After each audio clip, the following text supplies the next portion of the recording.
આજનો પ્રશ્ન જે સાચો જવાબ આપશે એને આજે નોટબુક ભેટમાં મળશે.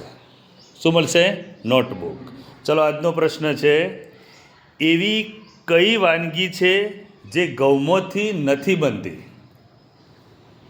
એવી કઈ વાનગી છે જે ગૌમાંથી નથી બનતી? શીરો, પૂરી, ઇડલી, લાડુ.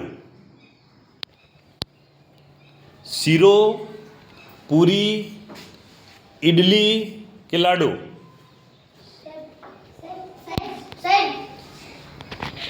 બોલો. લાડુ. લાડુ. ખોટો જવાબ.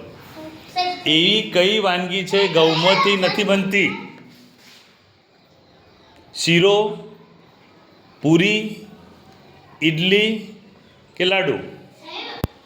ધ્રુવલ બોલો. ઇડલી. ઇડલી. સરસ, સાચો જવાબ. લો તમારું બેટા. તાલી પાડો બીજા.